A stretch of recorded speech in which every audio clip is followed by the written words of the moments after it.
Сайн бацхан өршин үзэгчтэй. Геополитикийн Монгол сувынхаа ээж нэвтрүүлгийг эхлэхэд бэлэн боллоо.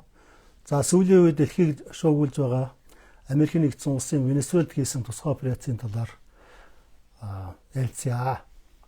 За Америкийн нэгдсэн улс Венесуэлийн ерөнхийлөгчийг баривчлаад Нью-Йоркийн шүүхээр оруулах гээд аваад ирчихжээ.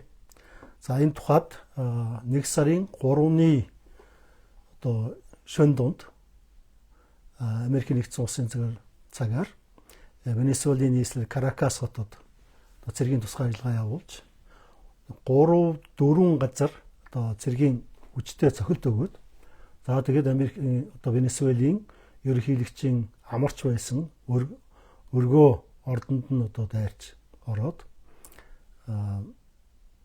ерөнхийлөгчийг нь гэргийн хамт баривчилсан гэж. За энэ тухай Америкийн нэгдсэн улсын ерөнхийлөгчийн албанаас ерөнхийлөгч өөрөө сайд нарын хамтаар хэвлийн баг хурал хийж дэлхийд даяар мэдээлэл өглөө.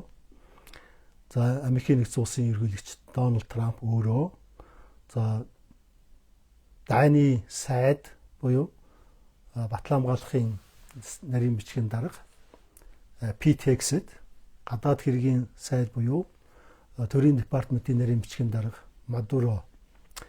За тэгээд Америкийн нэгдсэн улсын бүх цэргийн жанжин штабын дарга генерал Даниэл Кейн. За тэгээд тагнуулын төв газрын захирал гэх мэт бусад албаны хүмүүс байлцаад энэ хурлаа хийж дэлхийд даяар мэдээлэл өглөө. За ерөнхийдөө тэдний өгсөн мэдээллийг товчхон дамжуулж дурдах юм бол за Венесуэлд зорилтод цэргийн ажиллагаа явуулж амжилттай хэрэгжүүллээ. Энэ ажиллагааны зорилго нь гэмт хэргийн сүлжээг устгах, тухайн улсын дэг журмыг хэвэн болгож сэргээх гэж ингэж тодорхойлсон байна. За Николас Мадурог Америкийн нэгдсэн хуулийн дагуу шийтгэж хариуцлага хүлээгнэ гэж. Тус улсад эрх мэдлийн шилжилтийг аюулгүй тайван замаар явуулна. За ингэхдээ Америкийн нэгдсэн улс тус улсыг удирднаа гэж мэдэгдэж байна. За Америкийн нэгдсэн улсын үндэсний аюулгүй байдлыг хангахад зайлшгүй шаардлагатай ийм арга хэмжээ байсан гэж мэдэгдлээ. За энэ бол үндсэндээ Трампын засаг захиргаанаас өгч байгаа албан ёсны мэдээлэл шүү дээ. За тэгээд тоомлоод хөргөж байна. Тэгэхээр цэргийн энэ операцид үндсэндээ цэргийн бөгөөд хууль сахиулах үйл ажиллагаа. За хууль сахиулах гэдэг нь хуулийг хэрэгжүүлэх юм ажиллагаа. Тийм учраас конгрессээр оруулж зөвшөөрөл авах шаардлагагүй ерөнхийлөгчийн захирамжаар энэ ажиллагааг гүйцэтгэх ёстой гэж ингэж тодорхойлж байгаа юм байна. За тэгээд Харт амх хулгай, авилгын сүлжээтэй Венесуэл улсын засгийн газар гүнзгий холбоотой байсан гэж ингэж буруутгаж байгаа. За Америкийн нэгдсэн улс түншүүдээс энэ үйл явдлыг дипломат замаар дэмжих, за хүмүүнлэгийн хүчин зүйлээр хүчин чармаад гаргахыг хүсэж байна гэж мэдгэж байна. За энэ операц бол Мадурогийн дэг-журмын эсрэг болохоос биш, ард түмнийхэн эсрэг биш юм гэж анхааруулж хэлж байна. За Америкийн нэгдсэн улсын тал улс төрийн шилжилтийг хэлэлцээрийн замаар хийхийг урт хугацааныхаа зорилго болгож байна гэж. За ерөнхийдөө ийм албан ёсны мэдээлэл өгсөн. За тэгээд одоохондоо тус улсын ерөнхийлөгчийн үүргийг дэд ерөнхийлөгч нь болох эмэгтэй Делси Родригес эрхэлнэ гэж ерөнхийлөгчийн албыг хашнаа гэж мэдгдлээ. За энэ хүн бол 2018 оноос дэд ерөнхийлөгчийн үүрэг гүйцэтгэж ажлыг албыг хашиж байгаа юм байна. За Венесуэлийн сөрөг хүчний удирдагч алдартай эмэгтэй бий 2025 онд Нобелийн шагнал хүртсэн. За энэ Мачадо гэдэг энэ хүний нэрийг цохож асуухад бол энэ хүнийг ерөнхийлөгч болохгүй гэх маягийн хариу өгнө лээ. За ингээд дэлхийд даяар мэдээж нь бол том маргаан дагуулж байна. Америкийн нэгдсэн улсад өөрт нь ч гэсэн дотоод нь ч гэсэн маргаан дагуулж байна. Трампын сөрөг намын ардчилсан намынхан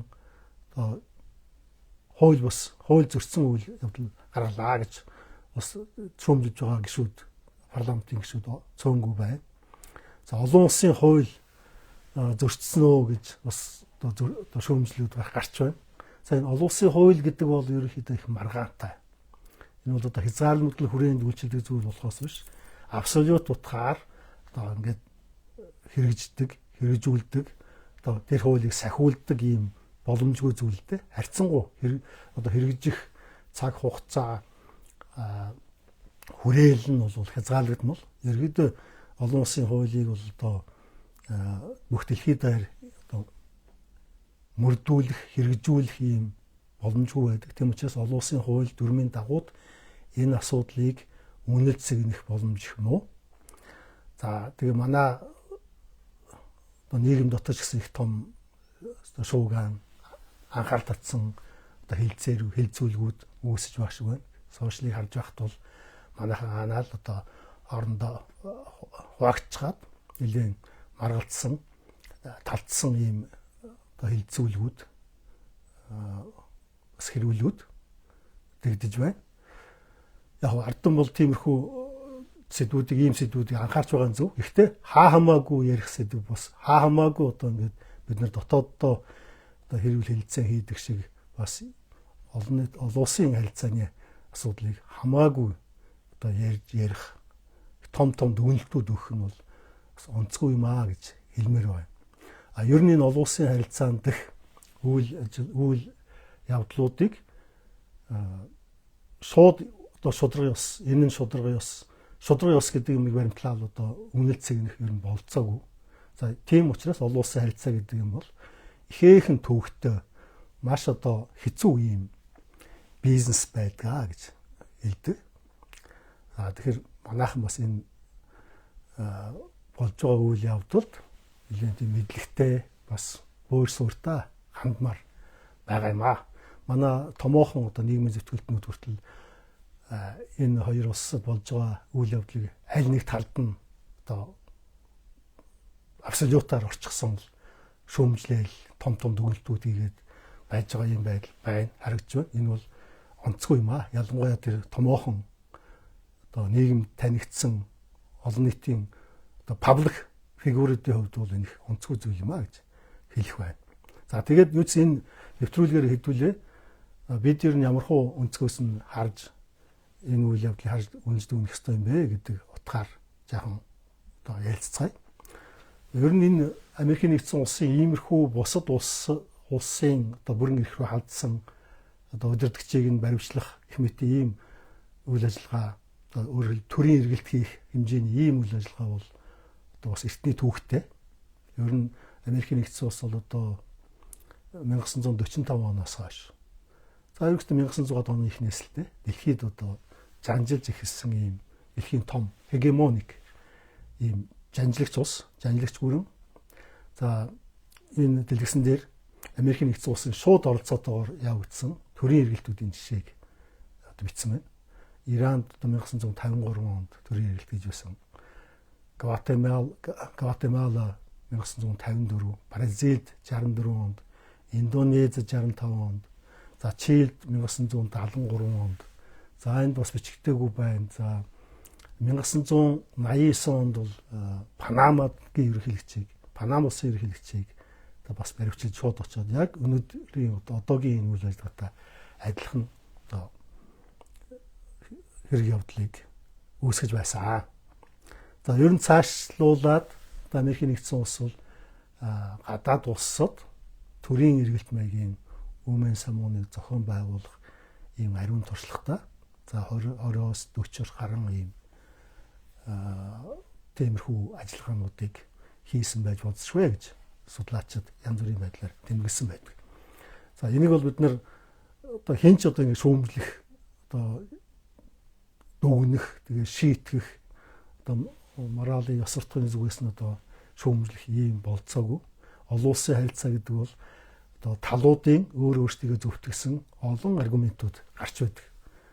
Тухайн нөхцөлд бол янз бүрийн аргументууд гаргаж өөрсдийгөө одоо зөвтгөж байдаг. Тэрнийг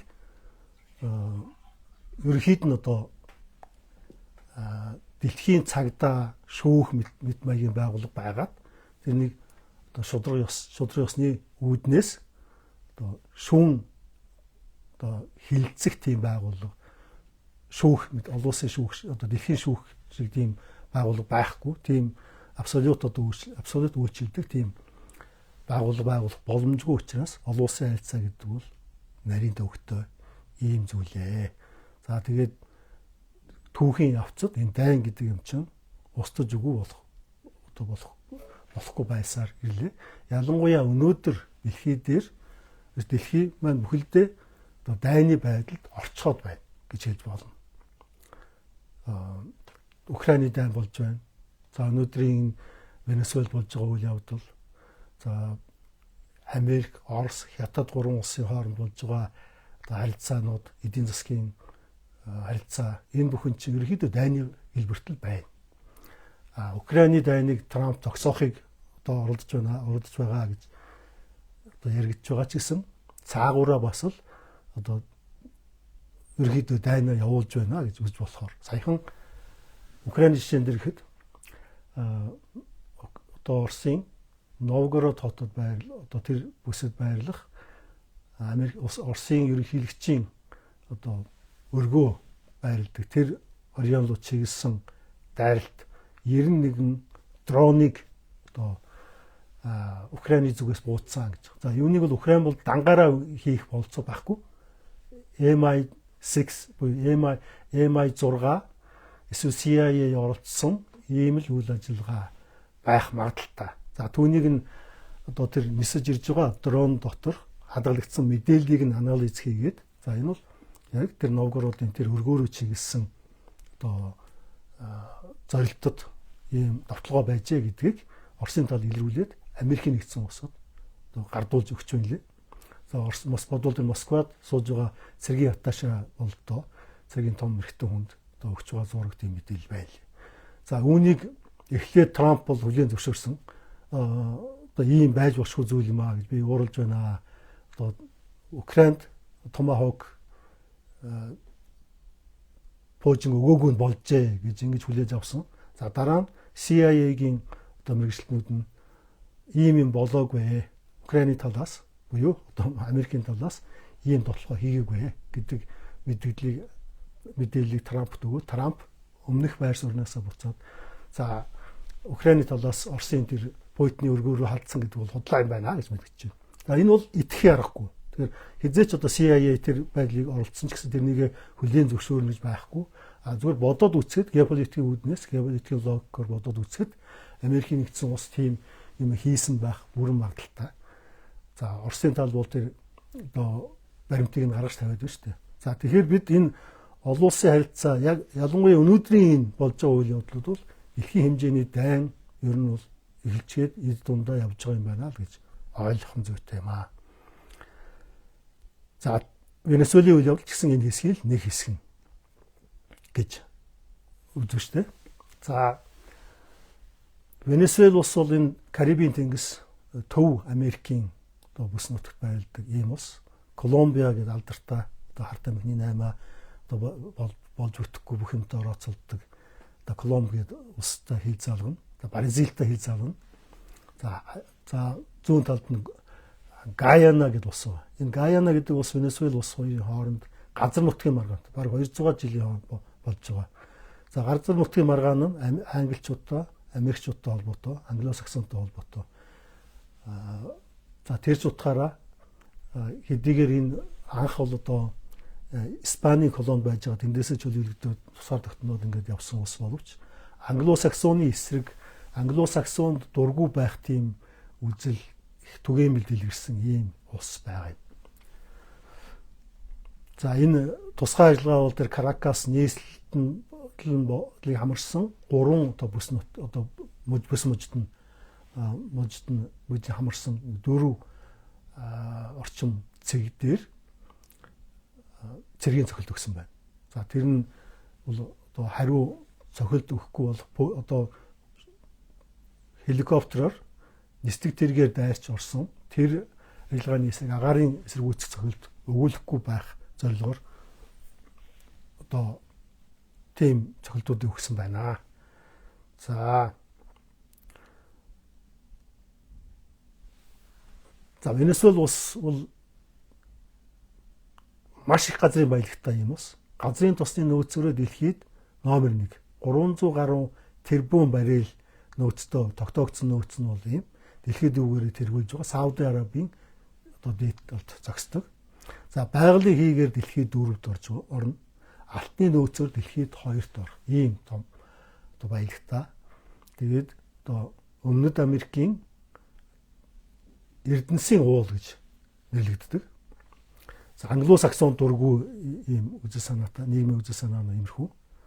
За тэгээ 2000 оноос үндсэндээ одоо энэ дэлхийд дээрх чөлөө зах зээлээр замнаж байгаа олон улсуудын чинь дийлгэх нь ер нь ядуутар байдаг шүү дээ. За тэгээд баян хоосны ялгаа бол маш их. За дэлхийн одоо тэргүүлэгч, жанжлагч ус Америкийн нэгдсэн улс маань хүртэл одоо капитализмын одоо үр шимийг хүртээд нийгэмд нь бол маш их баян хоосны ялгаа үүсч одоо нийгэм дотроо олон хагаралтай ийм маш том асуудлуудтай. За Венесуэл улс мөн л тийм асуудлуудтай тулгарсан. За тэгээд гадаадын хөрөнгө оруулагч нар тэр том одоо корпорациуд баяжаад баялагийг аваад яваад гэдэг болохоос биш. Улс орных нь ард түмэнд нь наалдацгүй ийм л эдийн засаг байсан учраас 1999 оны үед одоо энэ өнөөгийн Мадуро ерөнхийлөгчийн өмнөх ерөнхийлөгч одоо Уго Чавес гэдэг ерөнхийлөгч гарч ирээд Америкийн тэр компаниудыг, Англи Америкийн компаниудыг хөөж гаргаад газрын баялагийнхаа одоо бизнесийг нийгэмчилсэн. За ингээд мэдээж хэрэг барууны одоо том хоригт өртөөд за энэ ус бол тэндээ бол ихээхэн ганцаардмал ийм байдалд орсон. За тэгээд Куба улстай найрамдал харилцаад өгчөөд Орос, Хятад улсууд, Ирантай өөрөлд барууны бус, өрөндийн бус одоо улсуудтай харилцаагаа өргөжүүлж за хоёр ерөнхийлөгч дамжин одоо 20 гаруй жил ингэж явж ирсэн. За үүнийг манай одоо том мэргэжилтнүүд юу гэж хэлж байгаа нөхөр зэрэг энэ социализмын замаар одоо ингэж орсон учраас ингэж буруутсан юм аа гэх маягийн тайлбар хийгээд. Энэ бол үндсээр буруу. Тэгж одоо цэвэрхэн онлоор гой тайлбар хийх ямар ч болцоогүй. Тэнд бол өөрийн гэсэн зовлон байгаа. Тэр бүх дэлхийн одоо Америкийн томчуудын хоригт том улсуудын том гүрнүүдийн хоригт ороод ирэхээр тэр ус яаж одоо эдийн засгаа хөндлөх вэ? За энэ талаас нь хараарай. За тэгэхээр Венесуэлийн талд бол бас зөвтгөх тийм үндслүүд байгаа. За Америкийн нэгдсэн улсын хувьд бол бас одоо зөвтгөх үндслүүд мэдээж байж таарна. Трамп бол одоо харьцангуй их тийм дэвшилтэд үзэлтэй ийм ерөнхийлөгч юм. Тэгэхээр тэр хүн яагаад ийм одоо өөрийнхөө олон нийтэд зарлаж тунхагласан нөгөө дайнаас татгалзах тэр одоо үзлээ зөрчөөд ийм юм хийвэ гэдгийг бид бодж үзэх ёстой. За жишээлбэл одоо 2000 оноос Америкийн компаниуд хөөж гаргаад томоохон англо-саксоны томоохон тэргүүт улсуудын томоохон хоригт орсон. Тэгээд жишээлбэл Английн төв банк 2019 онд одоо Венесуэлийн 80 гаруй тонн алтыг нь одоо шууд булааж авчихсан. Одоо хоригийн хэмжээнд. За энэ хоёрын харьцаа бол ийм одоо маягаар одоо ихээхэн тааруухан хүүтэр байсан байна шүү дээ. За тэгээ энэ ерөнхийдөө энэ Мадуро ерөнхийлөгчийг баривчилсан үйл ажиллагаа өөрөө бол одоо цэргийн ажиллагаа гэдэг утгаараа бол одоо супер одоо маш гайхамшигтай юм процесс мөн багтал та. Одоо маш цэвэрхэн хэдхэн цагийн дотор энэ ажиллагаа хийгээд хамжуулсан гэдэг нь Америкийн нэгдсэн улсын одоо хүч чадлыг харуулж байна яхахгүй одоо цэргийн гэдэг талаас. За тэгэхээр энийг яаж хийвэ гэхээр CIA-гийн одоо дэлхийд даяар одоо тархан байршуулсан одоо сүлжээ, мэдээллийн сүлжээ, тагнуулын сүлжээ гэдэг юм бол энэ одоо хүчтэй гэдгийг харуулж байна. За тэгээд яг хөө тэр улс бол эдийн засгийн маш том бэрхшээлтэй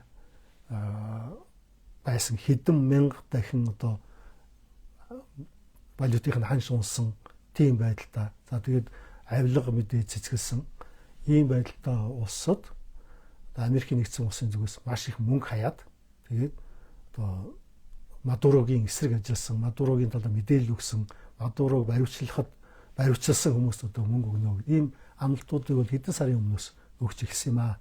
Тэгэхээр зэрэг одоо хаалгач яснах болоо бие хамгаалагч за тэгээд засгийн газрын сайдууд хүртэл хүмүүст шууд одоо санал тавиал одоо цалинжуулна.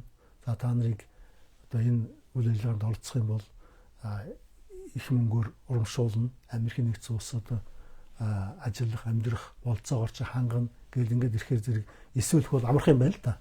За тэгээд одоо энэ зэргийн ажиллагааг бол маш амжилттай явуулжээ. дотоодд нь байгаа яг дэрэгдэн байгаа хүмүүсийнх нь оролцоотойгоор энэ ажиллагаа явуулжээ. Одоо ерөнхийлөгч өглөө хэдэн цагт босч гин үү, орон ажлаасаа хэд бууж гин үү, ямар үйл ажиллагаа явуулж гин үү гэдэг энэ бүх мэдээллийг мэдсэний үндсэн дээр за тэгээ хэн ямар хүмүүс энэ одоо ерөнхийлөгчтэй үнэнч байна уу, ямар үйл ажиллагаа явуулж болзошгүй вэ? Одоо гэх мэт юмнуудыг мэдээлэл холбооны технологи ашиглаад маш нарийн тооцоосон AI ашиглаад одоо нарийн тооцоолох боломжтой гэж. Ийм үйл ажиллагааг Америк нэгдсэн улсын одоо тагнуулын байгууллага цэргийнхэн бол хийдгээ гэж. За энэ ажиллагааг маш амжилттай болсны үндсэн одоо нэг юм бол мэдээлэл холбооны технологиг ашигласан явдал гэж мэргэжтүүд үзэж байна. За тэр нь юу гэхээр зэрэг үндсэндээ одоо гар утас шүү дээ. За энэ талаар жоохон байж байгаа одоо бас дэлгэрүүлж ярив. Жишээлбэл тэр Huawei компани технологиг ашигласан байна. Ашигласан болж таарч байгаа. Яг тэгэхээр зэрэг Венесуэл улс бол тэг ялангуяа ерөнхийлөгч Мадуро бол Huawei технологи ашигладаг бид нар. За ингэснээрээ бид Америкийн тагнуулын одоо ажиллагаанд өртөхгүй байх боломжтой болсон гэж гайхуулж одоо өөрийнхөө одоо хэрэгэлдэг гар утсыг энийг надад Си Жинпин дараа өгсөн юм а гэдэг хэдэн сарын өмнө гайхуулж байсан удаатай юм байна. Тэгэхээр энэ бол олон сарын өмнөөс наривчлан бэлтгэгдсэн тэгээд дотоодын хүмүүсийг уруулсан ийм ажиллагаа байжээ. За ийм юмыг бол одоо CIA бол олон жил одоо амжилттай хэрэгжүүлж ирсэн ариун туршлагатай гэж. За Америкийн нэгдсэн улсын аюулгүй байдлын стратегийн үүднээс авч үзэх юм бол Венесуэл гэдэг одоо дэлхийн бөмбөрцгийн баруун хагаст байрладаг. Тэгээд Америкийн нэгдсэн улсын эсрэг болчихсон. Тэгээд одоо сөргөлцөж байгаа ийм улсыг эрхэндээ оруулж авах гэдэг энэ ажиллагаа бол үр дүнж явагдж байсан. За тэгээд Америкийн нэгдсэн улсын үндэсний аюулгүй байдлын стратегийн зүгээс авч үзэх юм бол хамгийн түрүүнд хийж хэрэгжүүлэх ёстой одоо зөв зүйтэй тэдний хөвчөд тэдний зөв зүйтэй одоо зөв ёсны одоо ажиллагаа байх. Ягаад гэхээр зэрэг Монрогийн номлол гэж байдаг 1823 онд Монро гэдэг ерөнхийлөгч байхдаа гаргасан одоо номлол буюу стратеги. Энэ нь бол дэлхийд дахинд одоо тунхаглагдсан. За юуныг өнөөдрийн хүртэл одоо тэр цагаас 1820 оноос одоо эхэлж одоо 200 жил тасралтгүй хэрэгжүүлж ирсэн юм номлол. Тэр нь юу гэхээр зэрэг дэлхийн бөмбөрцгийн баруун хагаст Америкийн нэгдсэн улсаас өөр их гүрнүүд ирж одоо өнгөлцөх ёсгүй, нөлөөлөлөө тогтоох ёсгүй гэдэг ийм одоо зарчим, ийм номлол. Яагаад гэж юм бэхээр тэр үеийг хүртэл Англи болон одоо Евразийн одоо их гүрнүүд Испани, Португал, одоо Франц, Англи гэсэн улсууд тэнд колони эзэмшижсэн. За энэ цаг чинь өнгө дууссан. Та нар дахиж битгий манай бүс нутг руу ирээрэй гэдгийг албан ёсоор зарлаж өөрөөр хэлбэл бүс нутаг гэдэг нь хойд өмнөд Америк гэсэн. Дэлхийн бөмбөрцгийн баруун хагасыг бүгд нь Америкийн нэгдсэн улс өөрийн болгож авсан гэдгээ албан ёсоор зарласан дон цаг юм. За түүнээс хойш энэ бүс нутагт гадны колон одоо нөлөөлөл үүсэх тийм юм гарч байгаагүй. Гэтэл одоо энэ бидний амьдарч байгаа цаг үед Венесуэл гэдэг улс, одоо Панамын одоо сувг ярьдаг Панам улсад одоо хятадын нөлөө маш их болсон. За энэ хоёр улсад хоёуланд нь одоо хятадын нөлөө маш их болсон. Венесуэл улсад гэхэд 6-аас 9 тэрбум одоо Америк долларын хөрөнгө оруулалт хийсэн байна. За тэгээд Венесуэл улсын экспортын одоо газрын тосны экспортын 70%-ийг нь 85%-ийг нь хятад улс авч байгаа гэж. Гэхдээ хятадын зүгээс харахад энэ бол бага тоолдоо. Одоо нийт одоо газрын тосны импортынхоо ердөө 0.2%-ийг л тэр улсаас авч байгаа. Гэхдээ нөлөөллөө тэр хэмжээнд болтол өсгөж чадсан.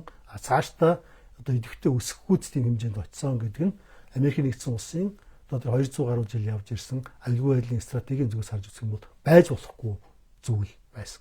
За түүнээс гадна Америкийн нэгдсэн улс Орос улс Венесуэл улсын харилцаа бол сүүлийн гүнзгийч ирсэн. Стратегийн түншлэлийн харилцаанд хүрсэн. Стратегийн түншлэлийн гэрээг өнгөрсөн оны 10 сард одоо Путин ерөнхийлөгч одоо гарын үсэг зурж баталсан ийм байсан. Өөрөөр цаг удаад тусам одоо цэргийн ажиллагаа, цэргийн хамт ажиллагаа гэх мэт тийм зүйл рүү одоо чиглэж, зузаарч хөгжих тийм хандлагатай болж ирсэн. За тэгээд одоо 2025 оны 12 сарын 5-нд одоо Дональд Трампын засгийн газраас захиранаас зарласан Америкийн нэгдсэн улсын үндэсний аюулгүй байдлын шинэ стратегид бол Монро доктриныг онцгойлон одоо дордсон. Монрогийн доктриныг, Монрогийн номлолыг одоо батламжлан хэрэгжүүлнэ гэсэн ийм утгатай өгүүлбэр орсон. За тэрний үгсээр зэрэг манай бүс нутагт гадна өөр бусад их гүрний нөлөөлөл байхыг хэрхэвч зөвшөөрөхгүй л гэсэн санаа. За тэгээд тэрнийхээ дагуу өнөөдрийн Венесуелийн үйл ажиллагааг одоо хэрэгжүүлж байна гэж үзэж болно. За тийм учраас одоо Монрогийн тэр доктриныг тэгж шинжилж тэрэнд хүч хайж байгаагаа Дональд Трамп ерөнхийлөгч өгсөн. Донрогийн одоо номлол гэж ингэж өөрөө тэгж нэр өгч зарлаж байна. Тэгэхээр Донрогийн номлолоо одоо Венесуэлээс эхэлж хэрэгжүүлж байгаа юм байна. За энэ МАГА буюу одоо Америкийн нэгдсэн улс Дональд Трампын одоо үндсэн үзэл баримтлал болох МАГА Make America Great Again гэдэг энэ МАГА үзлийнх нь үндсэн мөн л дөө энэ Венесуэлд явуулж байгаа үйл ажиллагаа нь бол. За та бүхэн санаж байгаа 2025 оны 1 сараас ажиллаа эхлэнгүүтээ Панамын суваг дэх, Панама улс дэх одоо хятадын нөлөөллийг эрс шүүмжилж тэнд байсан одоо хоёрч компаниг одоо эзэмшлийг буцааж нийгэмшлэх үйл ажиллагааг одоо шахалт үзүүлж байгаад хийлгэсэн. Дональд Трампын зүгээс шүү дээ. За тэгээ өнөөдөр Венесуэл болж байна. Тэгээ цааш нөгөө Гренландыг авах юм бас хийж магадгүй байх. За ингээд Дональд Трамп бол одоо зарласан хийсэн юмудаа бол хийгээд явж байна гэж хэлж болохоор маа. За энэ үйл явдлын одоо дэлхийн эдийн засаг, дэлхийн зах зээлд, хөрөнгийн зах зээлд үзүүлэх нөлөөлөл юу байж болох вэ гэдгийг ярилцъя. За эдийн засгийн нөлөөлөл бол тийм хурдан гарч ирэхгүй. Венесуэл улс бол дэлхийн номер 1 одоо газрын тосын нөөцтэй улс боловч. За тэр газрын тос нь бол онцлогтой. Тийм хүнд зунгаалтсан одоо ийм баримлын шавархуу гэх юм уу та. Бараг тиймэрхүү одоо хүнд зунгаалтсан ийм газрын тос гэж байна. За тэрэнд нь таарсан одоо зөгцсөн газрын тос боловсруулах үйлдвэрүүд нь Мексик орчимд одоо байдаг. Тэр эрэг хаваар байдаг.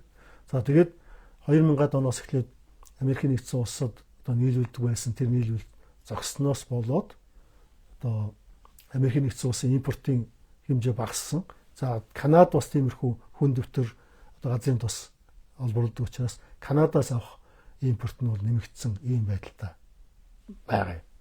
За одоогийн байдлаар Америкийн газрын тосны импортын 70 орчим хувийг Канада хангаж байгаа гэж байна. Тэгэхээр одоо Венесуэлийг авснараа энэ одоо авах импортын хэмжээ бол ихсэх магадaltaй.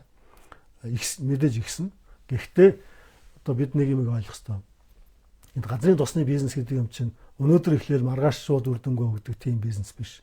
Венесуэл улс одоо сүүлийн 20 жил үндсэндээ тэр урдын одоо 70-80-аад онд олборлож ирсэн чиг тэр олборлтууд нь бол унаад нийт бүтцүүд нь хуучраад байхгүй болоод үйлдвэрүүд нь олборлтын үйлдвэрүүд нь уурхаанууд нь зогсоод тэгээ хүний нөөцүүд нь одоо гадагшаа урсаад алга болчихсон ийм байдалтай байгаа. За тэр бүхнийг сэргээгээд хэвэн болгохтол 3-4 жил болно.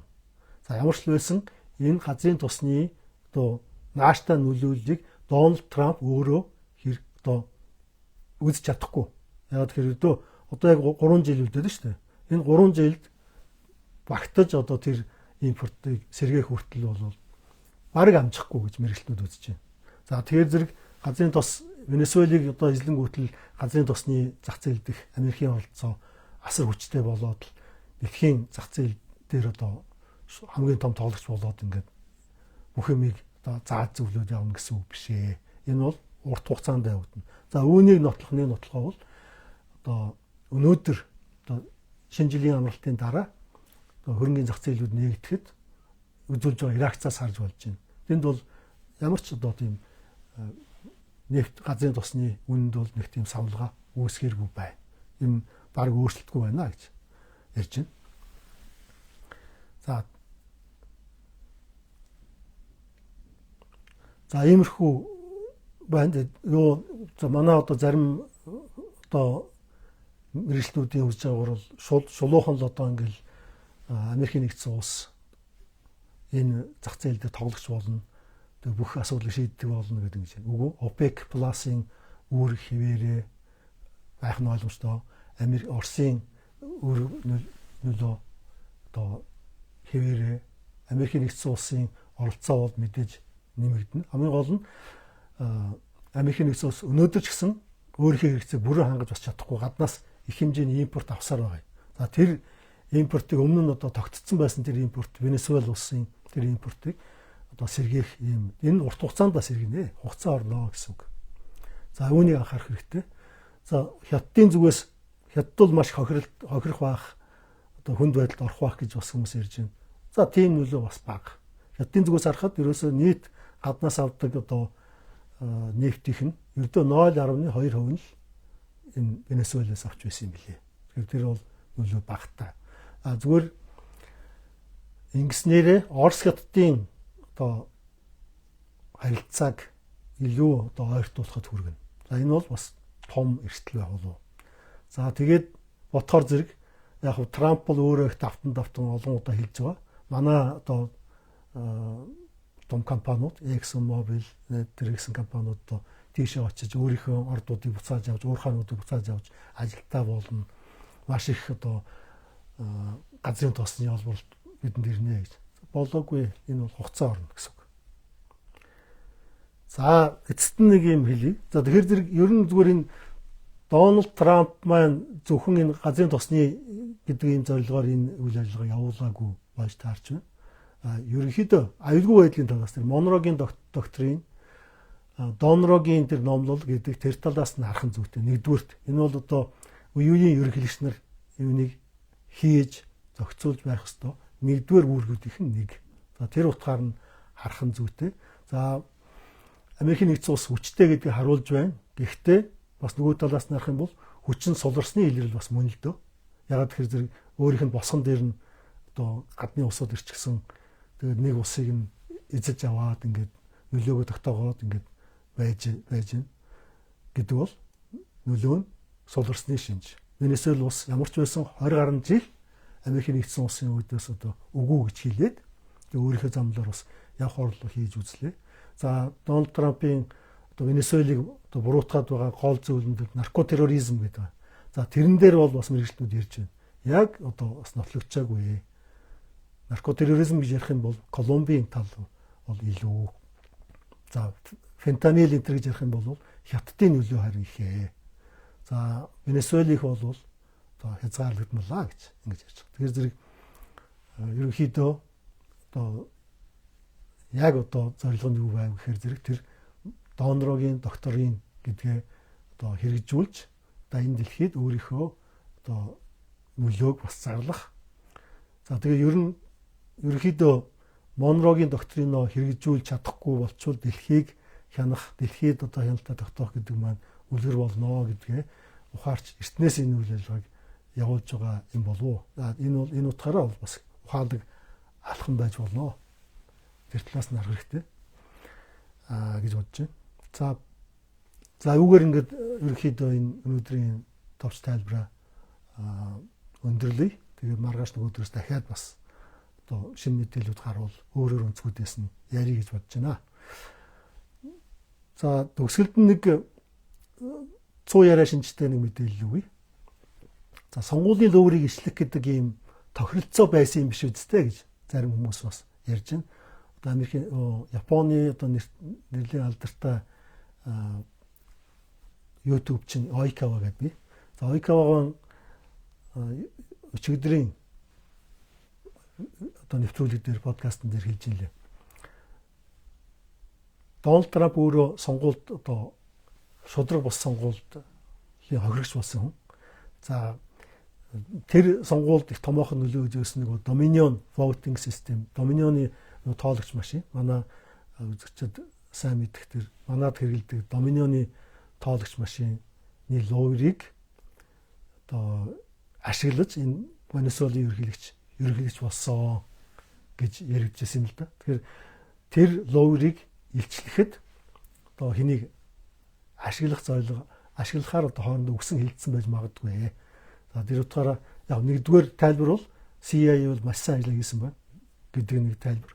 А нөгөөх нь бол нэг таамаглал бол одоо энэ цуу ярианы таамаглал бол юу гэхээр ерөөсөө Мадуро, Трамп хоёр хуваалдж байгаад энэ дэлхийд даяар тархсан сонгуулийн лоурийг илчлэх гэж байгаа юм биш үстэй гэсэн ийм таамаглал. Энэ нөгөө хуваалдааны онол гэдэг. Яг ийм хүү яриа бол таамаглалууд бол зөндөл гардаг л да. Тэгэхээр нэг ийм батлагдаагүй ийм яриа явж байгаа юм байна. За энэ таамаглалыг магадгүй өдөөх болсон хүн нь Дональд Трамп өөрөө байж магадгүй. Ягаад тэгэхээр тэрээр энэ dominion voting гэдэг энэ дэлгэцэнд харуулж байгаа энэ зургийг өөрийнхөө дээр сошиал дээр одоо видео жижигхэн футаж одоо видео бичлэгийг одоо сошиал дээр тавьсан юм байна. За тэгээ энийг хараад хүмүүс тиймэрхүү одоо таамаглал байж болох юм аа гэж ярьж байгаа юм байна. За үгээр ингээд өнөөдрийнхөө нэвтрүүлгийг өндөрлөё. Анхаарал сонссонд баярлалаа. Асуултууд байвал ирүүлээрэй. Баяр таа.